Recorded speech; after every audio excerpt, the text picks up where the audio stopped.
Today, we are diving into a guide to living a good life that's over 2,300 years old, but you might find it's more relevant now than ever. We're talking about Aristotle's blueprint for human flourishing. So let's just start with the big one. What does it actually mean to live a good life? I mean, it's a question we all wrestle with, right? Is it about money? Is it about being happy all the time? Success? It can feel like a huge, overwhelming question. But luckily for us, someone left a guide.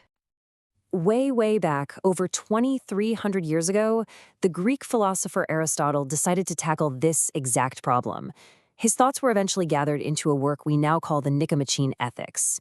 And this wasn't just some abstract, theoretical book of ideas. He meant it as a real, practical guide to living well. And that's a really big deal. See, unlike his teacher Plato, who was often focused on these big, abstract, theoretical questions, Aristotle wanted to bring philosophy right down to earth. He basically argued that ethics is a practical science. The whole point isn't just to know about the good life, it's to get out there and actually live it. You know, it's pretty much a miracle we even have this wisdom today. After Aristotle died, his notes, his actual lecture notes, were hidden away in a cellar for over 150 years just to keep them from being seized. When they were finally found again, they were damaged, moldy, and they had to be painstakingly pieced back together. So the text we have today survived this incredible, totally unlikely journey. That journey, from a dusty old cellar all the way to us, really highlights how valuable this text is. So what's the core idea that was so precious it had to be saved? Well, any practical guide needs a destination, right? So Aristotle starts with the most basic question of all. What is the ultimate goal? What are we all actually aiming for in everything we do? His answer comes down to this single, really powerful concept, eudaimonia. Now, you'll often see this translated as happiness, but honestly, that's a little misleading. It's not that fleeting feeling of joy you get from a good meal or a funny movie. A much better way to think of it is human flourishing. Reaching your full potential, living well and doing well. So how is this any different from the stuff we usually chase? Well, Aristotle looked at goals like pleasure or wealth or getting respect from others, and he said, okay, but those are all intermediate goals. We want them for the sake of something else. But eudaimonia, that's the one thing we pursue only for its own sake. It's the ultimate why behind everything else we do. This quote right here really nails his definition. Now, it sounds a little dense, I know, but let's break it down. The good of man is the active exercise, okay, so it's something you do, not something you have, of his soul's faculties. That's just a fancy way of saying our uniquely human abilities like reasoning and logic and making choices, in conformity with excellence or virtue. So, what he's saying is, the good life is about actively using our best human abilities in an excellent way. It's not a passive state, it's a lifelong pursuit of being your best self. Okay, so the goal is eudaimonia, a life of active excellence. That sounds pretty inspiring, but how in the world do we actually get there? What's the method? And this is where Aristotle's guide gets really useful. He says virtue isn't something you're born with. It's a skill. And just like any other skill, like learning to play the guitar or getting good at a sport, it's something you develop through consistent, deliberate practice. And he lays out this really clear step-by-step path. It all starts with action. First, you just practice doing good things, even if it feels a little forced at the beginning. Then, through repetition, those actions start to become good habits.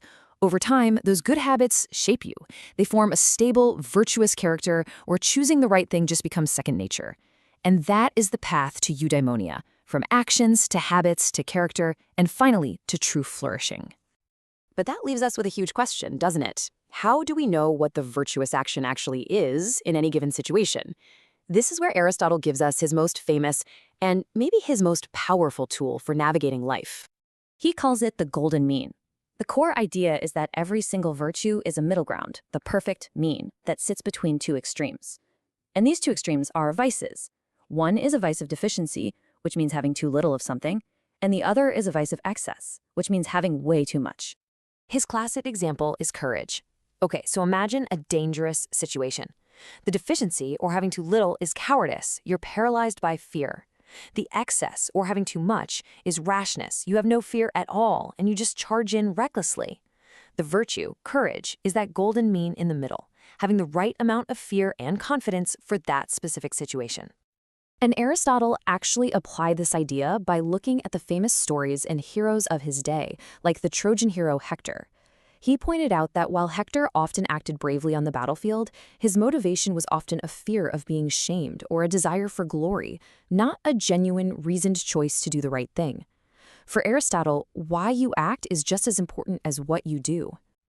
And all of this brings us to the ultimate point of Aristotle's entire framework. This isn't a set of rules you just memorize and check off a list. It is an ongoing, lifelong practice. The journey never really ends. There's this amazing quote from the Ethics that says it all. The end we are seeking is what we have been doing. In other words, the goal isn't some prize you get at the finish line. The flourishing, the eudaimonia, is in the very act of living virtuously, day after day. So the crucial takeaway from all this is simple. Just reading about Aristotle isn't going to cut it. According to this ancient wisdom, living a good life isn't about what you know. It's all about what you consistently do, the choices you make, the habits you build, and the character you forge through your actions. And that leaves us with a practical challenge, which is exactly how Aristotle would have wanted it. So think about your own life. What is one virtue? Maybe it's generosity or patience or even truthfulness where you could practice finding that golden mean this week. Because that right there, that's the real work. And it's a journey that's just as vital today as it was 2,300 years ago.